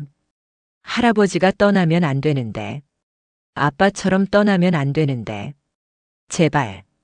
글씨가 흐려져 있었습니다. 눈물 자국이었습니다. 공책을 덮었습니다. 더 이상 볼 수 없었습니다. 서재로 돌아와 책상에 앉았습니다. 준혁이 남긴 레시피 노트를 꺼냈습니다. 한 장 한 장 넘기며 읽었습니다. 아버지의 맛을 기억하며 아버지께 드리고 싶은 음식, 아버지와 함께 먹고 싶은 식사, 모든 페이지에 저를 향한 아들의 마음이 담겨 있었습니다. 그리고 깨달았습니다. 준혁이 원했던 건 제 돈이 아니었습니다. 제 권력이 아니었습니다. 제 성공도 아니었습니다. 그저 함께 있는 것, 함께 밥을 먹는 것, 함께 요리를 하는 것, 그저 그것뿐이었습니다. 하지만 저는 그걸 주지 못했습니다. 돈을 주고 학비를 주고 물질을 줬지만 진짜 함께하지는 못했습니다. 그리고 지금도 똑같은 실수를 반복하고 있었습니다. 제니퍼에게 돈을 주려 했습니다. 하지만 그녀가 원하는 건 그게 아니었겠죠. 함께 어려움을 극복하는 것, 진짜 가족처럼 함께하는 것, 그게 진짜였을 겁니다. 새벽 3시가 됐습니다. 잠이 오지 않았습니다. 일어나 주방으로 갔습니다. 냉장고를 열었습니다. 김치, 두부, 돼지고기, 재료들이 있었습니다. 레시피 노트를 가져왔습니다. 할아버지의 김치찌개 페이지를 펼쳤습니다. 준혁이 적어놓은 레시피를 따라 천천히 요리를 시작했습니다. 70년 인생에서 처음으로 새벽에 혼자 요리를 했습니다. 서툴렀습니다. 김치를 썰다가 손을 베었습니다. 불 조절이 안 돼서 끓어넘쳤습니다. 하지만 계속했습니다. 준혁의 레시피대로 어머니가 만들던 방법대로 1시간쯤 지났을까요? 드디어 김치찌개가 완성됐습니다. 한 그릇 떠서 식탁에 앉았습니다. 한 숟가락 떴습니다. 맛을 봤습니다. 눈물이 났습니다. 어머니의 맛이었습니다. 준혁이 재현한 그 맛이었습니다. 그리고 깨달았습니다. 돈이 아니라 이거였구나. 함께 요리하고 함께 먹고 함께 사는 것. 그게 가족이구나. 준혁아, 이제야 알았다. 내가 왜 요리를 택했는지, 왜 이 길을 가야 했는지. 미안하다, 아들아. 이제라도 알았으니, 이제라도 바꿀 수 있겠지? 사흘이 지났습니다. 동철은 혼자 아파트에 남아 있었습니다. 제니퍼와 민준이에게서는 아무 연락이 없었습니다. 하지만 동철은 가만히 있지 않았습니다. 매일 아침 일찍 일어나 식당으로 갔습니다. 청소를 했습니다. 바닥을 닦고 창문을 닦고 테이블을 정리했습니다. 주방도 정리했습니다. 냄비들을 닦고 도마를 소독하고 냉장고를 정리했습니다. 그리고 요리 연습을 했습니다. 준혁의 레시피 노트를 펼쳐놓고 하나하나 따라 만들어 봤습니다. 김치찌개, 된장찌개, 불고기, 잡채. 서툴렀습니다. 맛도 완벽하지 않았습니다. 하지만 포기하지 않았습니다. 밤늦게까지 연습하고 다음날 아침 다시 시작했습니다. 손은 베이고 화상도 입었습니다. 하지만 계속했습니다. 이게 제가 할 수 있는 전부였으니까요. 사흘째 되는 날 오후였습니다. 식당 문이 열렸습니다. 제니퍼였습니다. 혼자였습니다. 민준이는 없었습니다. 아버님. 제니퍼가 주방에서 요리하고 있는 동철을 발견하고 놀란 표정을 지었습니다. 무슨 일이세요? 동철은 앞치마를 두르고 김치찌개를 끓이고 있었습니다. 아, 제니퍼 씨. 급히 불을 끄고 앞치마를 벗었습니다. 민준이는요? 친구 집에 있어요. 혼자 오고 싶어서. 제니퍼가 주변을 둘러봤습니다. 식당은 깨끗하게 청소돼 있었습니다. 테이블마다 새 꽃병이 놓여 있었고 창문은 반짝반짝 빛났습니다. 아버님이 이걸 다 하셨어요? 네. 할 수 있는 게 이것밖에 없어서. 동철이 머리를 극적였습니다. 식당을 지켜야 한다고 생각했습니다. 그런데 제가 할 줄 아는 게 청소밖에 없더군요. 제니퍼가 주방으로 들어왔습니다. 냄비를 봤습니다. 김치찌개를 만드셨어요? 네. 준혁이 레시피대로 만들어 봤는데 아직 서툽니다. 한 숟가락 떠서 맛을 봤습니다. 제니퍼의 눈에 눈물이 고였습니다. 준혁 씨 맛이에요. 아직 멀었습니다. 아들만큼은 못하지만. 아니에요. 제니퍼가 고개를 저었습니다. 준혁 씨가 이걸 보면 정말 기뻐하셨을 거예요. 제니퍼 씨. 동철이 앞치마를 벗으며 말했습니다. 제가 며칠 동안 생각했습니다. 제가 왜 계속 실수하는지. 테이블에 마주 앉았습니다. 평생을 돈으로 문제를 해결해 왔습니다. 회사도 사업도 모든 것을. 그게 제가 할 수 있는 전부였으니까요. 아버님. 하지만 준혁이가 원했던 건 그게 아니었죠. 돈이 아니라 함께하는 것. 그냥 옆에 있어주는 것. 동철의 목소리가 떨렸습니다. 저는 그걸 몰랐습니다. 아니, 알면서도 못했습니다. 어떻게 표현하는지 몰랐으니까요. 제니퍼가 조용히 들었습니다. 그래서 이번에는 다르게 하려고 합니다. 동철이 주변을 둘러봤습니다. 제 돈으로 빚을 갚지 않겠습니다. 대신 함께 일하고 싶습니다. 제니퍼 씨와 민준이와 함께 이 식당을 지키고 싶습니다. 하지만 아버님, 식당 일을 배우겠습니다. 동철이 단호하게 말했습니다. 70이 넘었지만 아직 배울 수 있습니다. 설거지도 하고 청소도 하고 요리도 배우겠습니다. 아버님, 준혁이가 평생 이룬 이 꿈을 제가 함께 지키고 싶습니다. 돈으로가 아니라 제 손으로, 제 시간으로, 제 마음으로요. 제니퍼의 눈에서 눈물이 흘러내렸습니다. 아버님, 죄송해요. 제가 너무 심하게 말했어요. 아닙니다. 제니퍼 씨 말이 맞았습니다. 동철이 고개를 저었습니다. 저는 또 똑같은 실수를 하려던 거였죠. 하지만 이제는 바꾸려고 합니다. 잠시 침묵이 흘렀습니다. 제니퍼가 천천히 입을 열었습니다. 아버님, 사실은요. 네, 저도 아버님께 사과드려야 할 게 있어요. 제니퍼가 가방에서 서류를 꺼냈습니다. 이틀 전에 은행에 갔어요.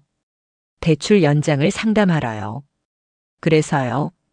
은행에서 준혁 씨 명의 계좌를 확인했는데 제니퍼의 손이 떨렸습니다. 숨겨둔 예금이 있었어요. 예금이요? 네. 준혁 씨가 몰래 모아두신 돈이요. 서류를 보여줬습니다.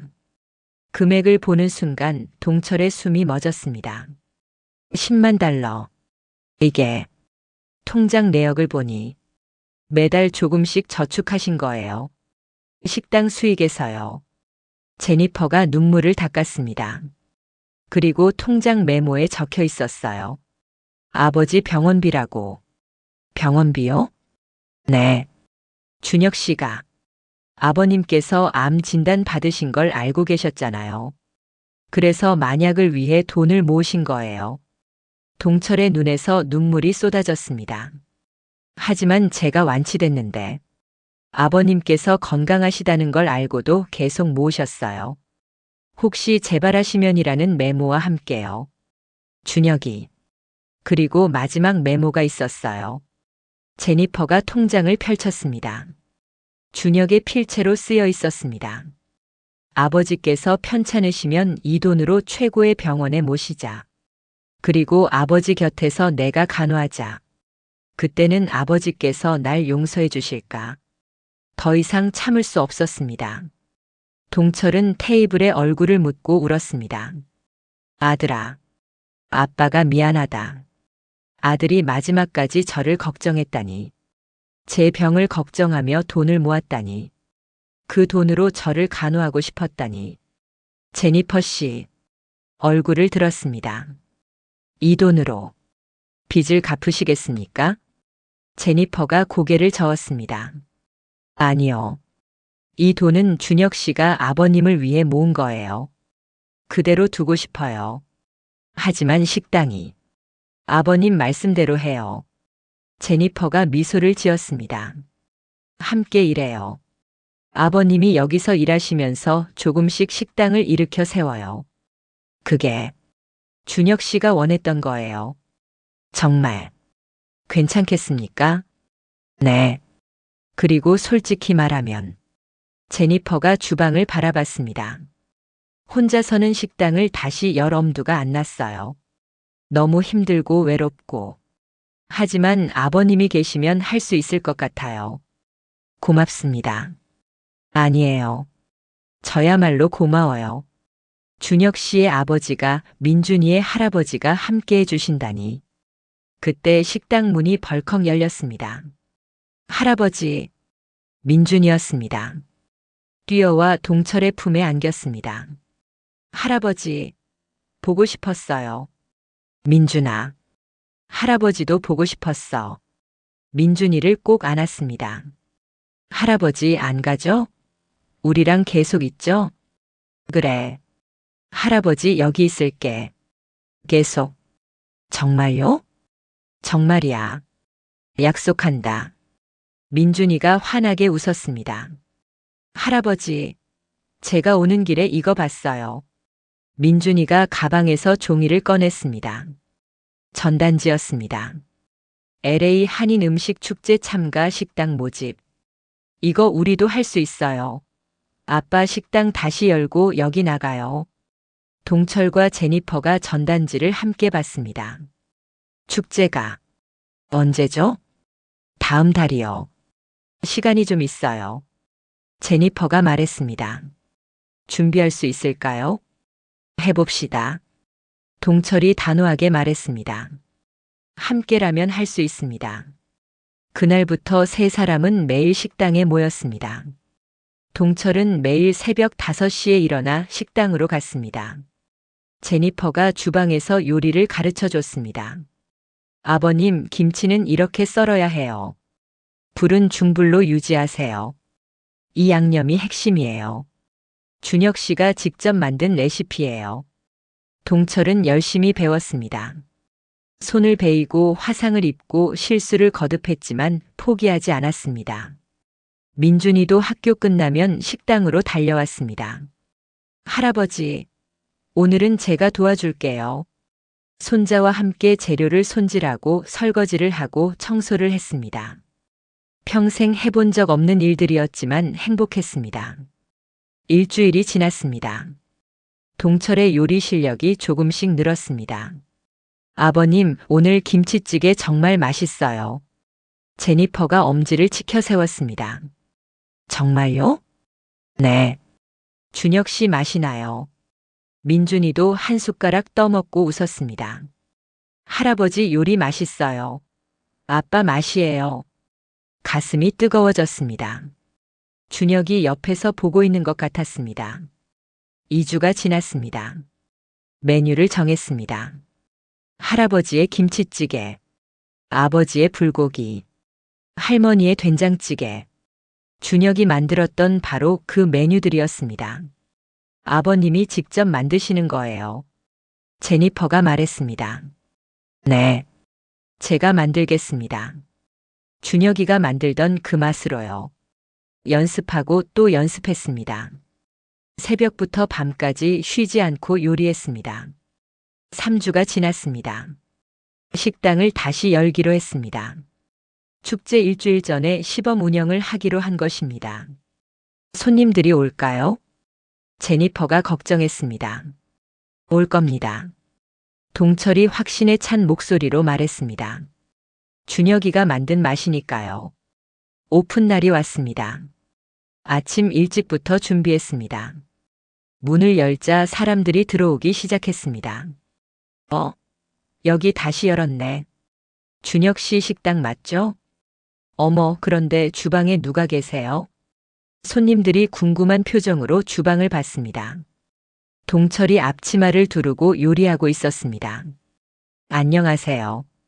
저는 준혁의 아버지입니다. 첫 주문이 들어왔습니다. 할아버지의 김치찌개 하나요. 떨리는 손으로 요리를 시작했습니다. 준혁의 레시피대로 배운 대로 정성껏 완성된 김치찌개를 손님에게 내왔습니다. 손님이 한 숟가락 떠먹었습니다. 어머! 손님의 눈이 커졌습니다. 이거 준혁 씨 맛이에요. 정말요? 네, 똑같아요. 다른 손님들도 주문하기 시작했습니다. 동철은 쉬지 않고 요리했습니다. 땀이 흘렀지만 행복했습니다. 손님들의 웃는 얼굴을 보니 가슴이 벅찼습니다. 이거였구나, 준혁아.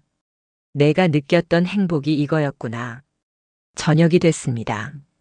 마지막 손님이 나갔습니다.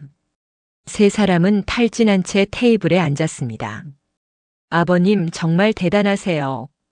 제니퍼가 웃으며 말했습니다. 손님들이 다들 맛있다고 했어요. 할아버지 최고예요. 민준이가 할아버지 손을 잡았습니다. 아빠도 하늘에서 기뻐하실 거예요. 동철은 손자의 손을 꼭 잡았습니다. 그래. 아빠도 기뻐하고 계실 거야. 그날 밤 세 사람은 준혁의 무덤을 찾아갔습니다. 꽃을 놓고 나란히 섰습니다.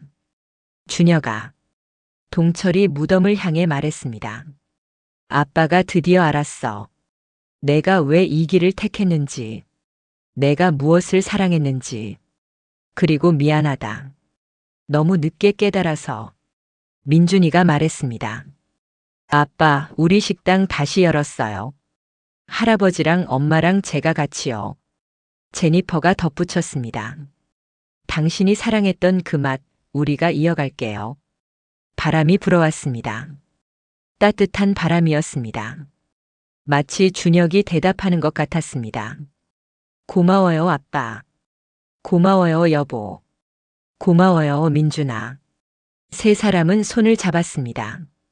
할아버지, 엄마, 손자. 준혁이 꿈꿨던 완전한 가족이었습니다. 준혁아.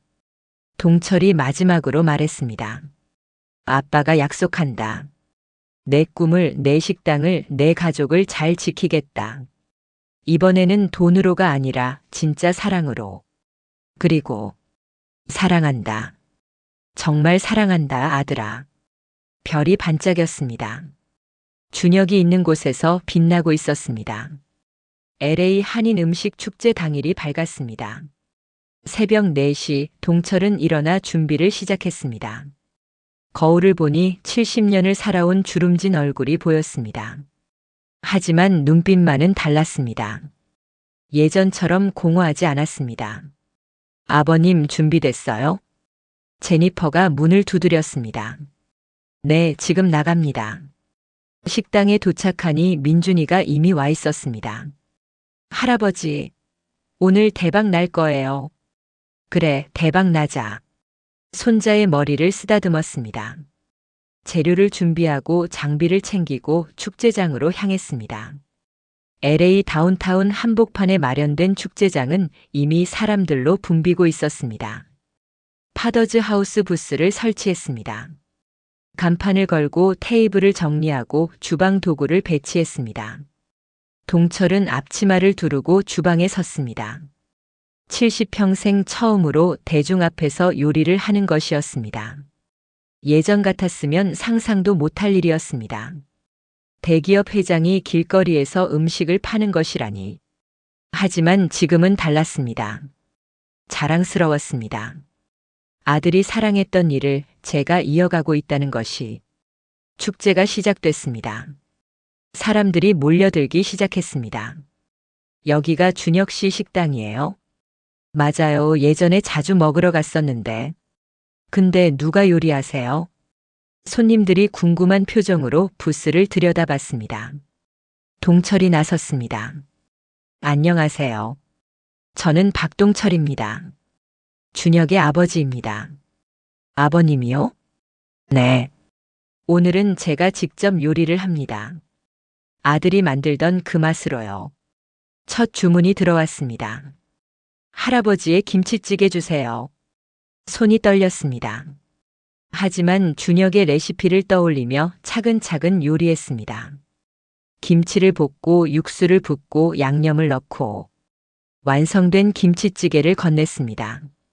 손님이 한 숟가락 떠먹더니 눈이 커졌습니다. 어머, 이거 진짜 준혁 씨 맛이에요. 정말요? 네, 똑같아요. 그 말에 다른 사람들도 줄을 서기 시작했습니다. 동철은 쉬지 않고 요리했습니다. 땀이 흘렀습니다. 70세 노인의 몸에는 버거운 일이었습니다. 하지만 행복했습니다. 손님들이 웃으며 음식을 먹는 모습을 볼 때마다 준혁이 느꼈을 기쁨이 이해됐습니다. 이거였구나, 준혁아. 돈이 아니라 이거였어. 사람들의 행복한 얼굴, 그게 내 보람이었구나. 제니퍼와 민준이도 바빴습니다. 주문을 받고 음식을 서빙하고 설거지를 했습니다. 세 사람이 하나가 돼 움직였습니다. 마치 오래전부터 함께 일해온 가족처럼. 점심시간이 됐습니다. 줄은 더 길어졌습니다. 아버님 괜찮으세요? 좀 쉬세요. 제니퍼가 걱정스럽게 물었습니다. 괜찮습니다. 계속할 수 있어요. 그때 한 노부부가 다가왔습니다. 할아버지의 김치찌개 2개 주세요. 네, 바로 만들어 드리겠습니다. 요리를 하면서 노부부를 봤습니다. 서로의 손을 잡고 기다리는 모습이 따뜻했습니다. 음식을 내어주자 할머니가 말했습니다. 우리 준혁 씨 단골이었어요. 정말 좋은 사람이었는데. 아, 그러셨군요. 아버님이시죠? 준혁 씨가 아버님 이야기 많이 하셨어요. 그랬나요? 네. 얼마나 자랑스러워 하셨는지 몰라요. 아버님이 지으신 건물 사진도 보여주시고 할아버지가 덧붙였습니다. 그리고 늘 말씀하셨어요. 언젠가 아버님과 화해하고 싶다고. 아버님께 제 음식을 드리고 싶다고. 가슴이 뜨거워졌습니다. 고맙습니다. 그 말씀 들으니 위로가 되네요. 노부부가 김치찌개를 먹더니 눈물을 글썽였습니다. 준혁 씨 맛이에요. 정말 똑같아요. 준혁 씨가 하늘에서 웃고 계실 거예요. 아버님이 이렇게 아들 꿈을 이어주시니. 오후가 됐습니다. 여전히 줄은 끊이지 않았습니다. 동철의 다리는 후들거렸지만 계속 요리했습니다. 민준이가 걱정스러운 표정으로 다가왔습니다. 할아버지 힘들어요? 제가 도와줄게요. 괜찮아, 민준아. 손자의 머리를 쓰다듬었습니다. 할아버지는 지금 정말 행복하단다. 정말요? 응. 내 아빠가 사랑했던 일을 하고 있으니까. 민준이가 환하게 웃었습니다. 저도 행복해요, 할아버지. 할아버지랑 엄마랑 같이 있으니까. 해가 지기 시작했습니다. 축제가 끝나갈 무렵 시상식이 있었습니다. 최우수 인기상은 파더즈 하우스. 사회자가 외쳤습니다. 정말요? 제니퍼가 놀란 표정으로 동철을 봤습니다. 우리가 이겼어요. 민준이가 뛰며 환호했습니다. 할아버지, 우리가 1등이에요. 무대에 올라갔습니다. 세 사람이 함께 트로피를 받았습니다. 수상 소감 부탁드립니다. 마이크가 동철에게 건네졌습니다. 잠시 망설이다가 입을 열었습니다. 저는 평생 잘못 살아왔습니다. 사람들이 조용해졌습니다. 돈과 성공만이 전부라고 생각했습니다. 아들에게도 그것만을 강요했습니다. 목소리가 떨렸습니다. 하지만 아들은 다른 길을 택했습니다. 사람들을 행복하게 하는 길을요. 그리고 저는 그 아들을 20년간 버렸습니다. 제니퍼가 동철의 손을 잡았습니다. 아들은 이 식당을 통해 많은 사람들을 행복하게 했습니다. 그리고 3개월 전 세상을 떠났습니다. 관중석에서 탄식이 흘러나왔습니다. 이제야 저는 깨달았습니다. 무엇이 진짜 중요한지를, 무엇이 진짜 성공인지를. 민준이를 바라봤습니다. 이 상은 제 아들 박준혁에게 드립니다. 그리고 제 손자 민준이에게, 며느리 제니퍼에게도 드립니다. 그리고 이 자리를 빌려 하고 싶은 말이 있습니다. 하늘을 올려다봤습니다. 준혁아, 아빠가 정말 미안하다. 그리고 정말 자랑스럽다. 내가 이룬 모든 것이, 내가 선택한 모든 것이 목이 메었습니다. 아빠가 이제 알았어. 내가 얼마나 대단한 사람이었는지, 아빠보다 훨씬 더 훌륭한 사람이었다는 것을. 박수가 터져 나왔습니다. 무대에서 내려오자 많은 사람들이 다가왔습니다. 감동적이었어요. 준혁 씨 정말 좋은 분이셨나 봐요. 축하드려요. 그날 밤 세 사람은 식당으로 돌아왔습니다. 지쳤지만 행복했습니다. 트로피를 준혁의 사진 옆에 놓았습니다. 준혁 씨 봐요. 우리가 했어요. 제니퍼가 사진을 쓰다듬었습니다. 아빠, 우리가 1등 했어요. 민준이가 자랑스럽게 말했습니다. 동철은 조용히 사진을 바라봤습니다. 웃고 있는 아들의 얼굴. 준혁아, 아빠가 계속 여기 있을게. 내 꿈을, 내 가족을 지킬게. 그날 이후 식당은 다시 문을 열었습니다. 손님들이 돌아왔습니다. 준혁 씨 아버님이 직접 요리하신다며? 맛이 똑같대요. 가봐야겠어요.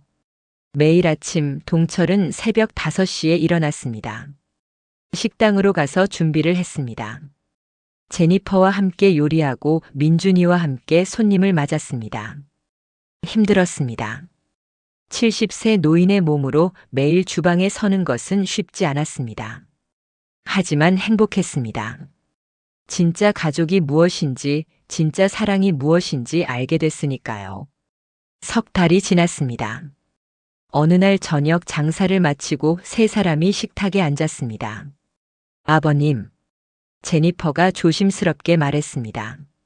한국에 안 돌아가셔도 괜찮으세요? 네. 여기가 제 집입니다. 동철이 미소를 지었습니다. 민준이가 있고 제니퍼 씨가 있고 준혁이가 남긴 것들이 있는 곳이요. 정말 고마워요. 아니요. 제가 고마워요. 제게 가족이 되어줘서. 민준이가 갑자기 일어나 동철을 안았습니다. 할아버지 사랑해요. 할아버지도 사랑한다, 민준아.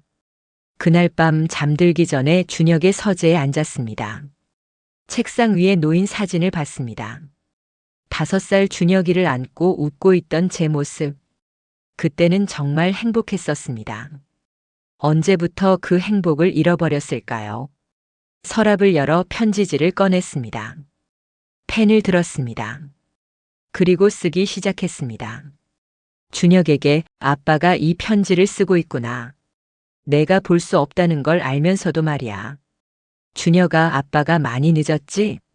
내가 평생 기다렸던 말을 이제야 하게 됐어. 잘했다, 준혁아. 내가 선택한 길이 옳았어. 내가 이룬 모든 것이 자랑스러워. 아빠는 평생 성공이 뭔지 몰랐어. 돈과 권력만이 전부인 줄 알았지. 하지만 내가 가르쳐 줬어. 진짜 성공이 뭔지. 사람들을 행복하게 하는 것, 진심으로 사랑하는 것, 함께 웃는 것.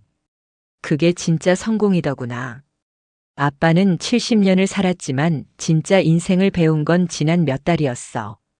민준이와 함께 요리하고 제니퍼와 함께 식당을 지키고 손님들과 함께 웃으면서. 준혁아, 내 덕분이야.